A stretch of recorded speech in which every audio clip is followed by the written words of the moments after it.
Hey guys, this is Jay Calder with Jay Unboxing here, giving you a personal prediction for Gervonta Davis versus Ryan Garcia.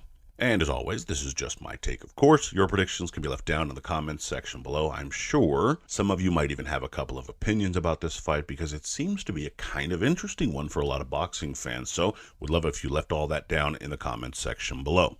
And a little bit of fight info here. As mentioned, we have Davis taking on Garcia. This will be taking place at the T-Mobile Arena in Las Vegas, Nevada, airing live on pay-per-view in the lightweight-ish division at a catchweight of 136 pounds, of course, with no title on the line. And while there's no title on the line, oh boy, is this a good fight. This is one that we've been kind of waiting for. Two young guns, heavy hitters, don't like each other, strong personalities, fans very polarized on both, either love or hate them because that's just the kind of personalities they are, kind of entering their prime, so to speak, and facing off against one another, really for nothing other than to have bragging rights in a big fight because there is no title on the line as mentioned.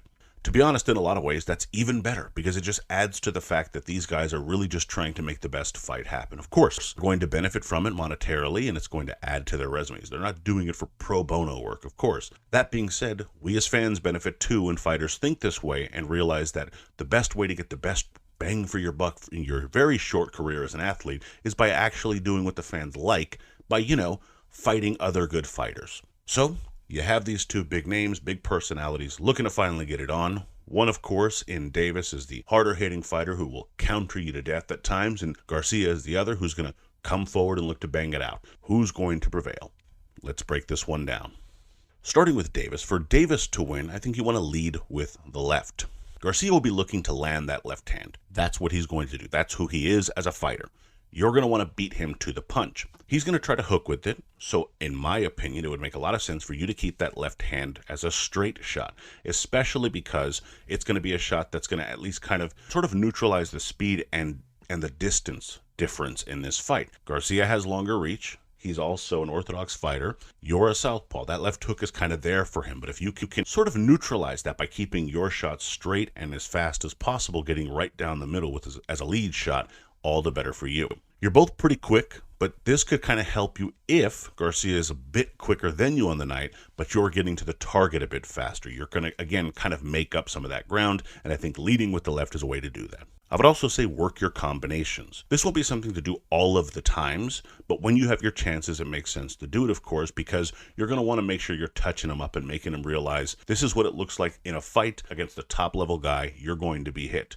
He hasn't been hit a lot as a professional, really only once or twice when he was dropped by Luke Campbell, for example. For the most part, he's never really been tagged by another guy who truly believes he can win the fight. You have to show him what that looks like.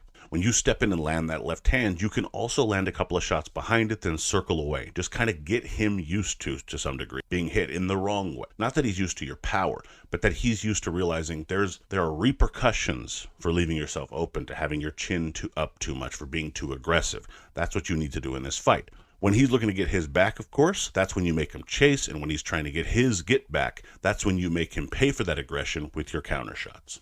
And, as mentioned, set up the counters, and that's in part by trying to make him more aggressive. This could be also traps you set when you make him miss. Jab, land, circle as he's missing, he's stepping in, boom, you land that counter shot. When he wants to get some of that work back, all you're doing is really trying to time that left. You can do it by throwing a left of your own over the top, or just a quick chippy right for that matter. But as long as you do it with that kind of double impact of him stepping in, you're going to have the best result.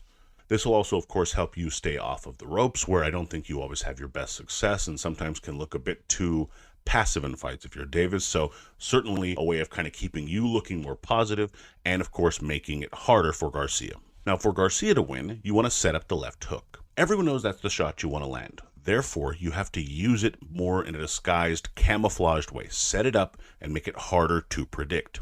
You can do this by using feints, jab steps, even offset the timing of when it's coming so it's a little harder to predict. The harder it is to predict, the harder it is to prepare for, and the better success you'll have with it as the fight progresses. Of course, if you're using that right hand and kind of making Davis think about both fists, all the better, because the more he has to kind of respect both sides of you, the more you're going to be able to work in those left hands that will really be the telling blows for you if they get going. But again, it can't be so straightforward that all you're doing is just winging left hands. Davis is a good enough fighter that he's going to know how to avoid that. So you'll have to disguise it by setting it up a bit more. I would also say be focused, stay focused. You can't have lapses in concentration against a good fighter in Davis who also has big power. You have to stay switched on. The simplest way to kind of put it here is very simple here. Be the Ryan Garcia after you got dropped by Luke Campbell, not the Ryan Garcia you were before getting dropped by Luke Campbell. In that fight, it's really a tale of two sides here, where before you were a little reckless, a little more forward coming, you just weren't as switched on. You were able to be hit by a guy like Luke Campbell, who's decent and have great power, and you were dropped pretty hard. After that, you seem more engaged, more switched on. You need to be that all of the time. It shouldn't take you getting dropped for that to happen. You need to be switched on, especially in these biggest of fights. Be more concentrated, more focused, more respectful of the power coming back. Now, again, they're different opponents. You're going to fight them differently anyway, but you just need to be switched on is what I'm talking about here. Be focused and alert at all times, not just once something happens. Proactive, not reactive, in other words. When you're switched on, you have the better chance of using your speed at the right place, your power, all of it, setting it up better, and making Davis pay for it in the process.